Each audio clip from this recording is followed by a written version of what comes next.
Pemirsa, Anda kembali lagi di live event Indonesia Memilih. Kita langsung ke informasi selanjutnya. Penghitungan surat suara memasuki hari kedua di Amerika Serikat. Setelah kemarin menghitung suara dari TPS dan kotak suara keliling, PPLN kini menghitung surat suara via pos. Dan untuk mengetahui jalannya penghitungan di Amerika Serikat, kita terhubung dengan jurnalis VOA Rio Tuasikal dari Washington DC. Rio, bagaimana jalannya penghitungan surat suara di sana sejauh ini? Siapa kandidat yang unggul sementara? Ya, Reza dan pemirsa, saat ini di KBRI Washington DC baru selesai menghitung surat suara yang masuk via pos. Jadi ada 382 suara yang dihitung sudah selesai. Dan kemarin PPLN Washington DC juga selesai menghitung surat suara dari TPS. Dan saat ini suara yang unggul itu kepada paslon 03, ada Ganjar Mahfud. Namun setelah saat ini panitia dan juga pengawas pemilu dan juga saksi sedang beristirahat dan akan melanjutkan penghitungan surat suara via pos untuk calon legislatif DPR RI, Reza. Baik, Rio, lalu sebenarnya bisa dijelaskan lebih jauh lagi, ini berapa lama proses rekapitulasi suara di Amerika Serikat? Ya, Reza, di Washington DC sendiri, karena tinggal menghitung surat suara untuk caleg yang masuk via pos, itu diperkirakan akan selesai siang ini. Namun kita tahu bahwa di Amerika Serikat, selain di Washington DC, ada 5 wilayah kerja PPLN lain.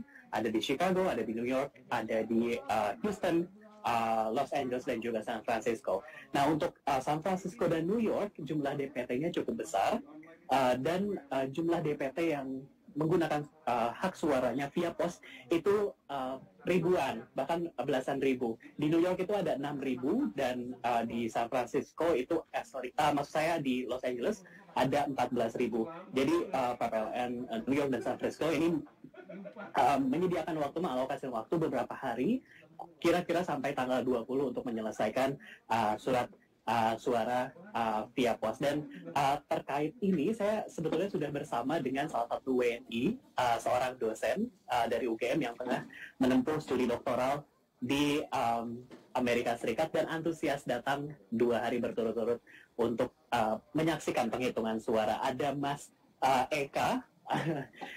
Mas, kenapa ini antusias datang dari hari kemarin sampai hari ini? Ya, baik, pertama kalau dari secara pribadi ya, itu alasan pertama adalah karena ini adalah pemilu pertama saya di luar negeri. Jadi saya tertarik mengetahui ada nggak perbedaan suasana, sistem antara kita memilih di Indonesia dengan di luar negeri. Lalu yang kedua adalah kebetulan saya menyaksikan film Dirty Coach yang sempat viral kemarin ya beberapa hari sebelum pemilu di Indonesia. Nah, itu juga membuat saya semakin antusias nih untuk kita supaya lebih baik dalam mengawal pemilu, tidak hanya dari panitia tapi juga dari pemilih sendiri. Itu yang membuat saya antusias. Kita tahu sistem pos ini ada beberapa masalah ya, Mas ya.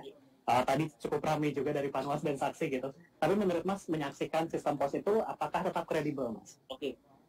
Kalau dari sisi perhitungan suaranya di DC, saya kira tidak ada masalah. Karena tadi saya menyaksikan sendiri, saya kira itu prosesnya sangat transparan ya, tidak ada kendala. Tetapi dari sisi memang harus kita akui kalau kita bicara mengirim surat ke pemilih, itu menurut saya banyak sekali PR-nya gitu. Karena selalu ada yang tidak sampai, ada juga suratnya itu mungkin bisa di perjalanan, dan juga tadi kita bisa lihat mungkin ada pemilih yang tadi tidak sah pemilih gitu. Kenapa? Karena cara nyoblosnya salah.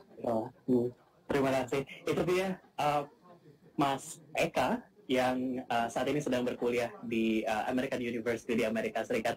Dan proses penghitungan diperkirakan ya mencapai tanggal 20. Di tanggal 20-an lah baru kita tahu siapa suara yang unggul dan berhasil merebut hati diaspora Indonesia di Amerika Serikat, Reza. Baik, terima kasih Rio Tuasikal melaporkan langsung dari Washington DC, Amerika Serikat.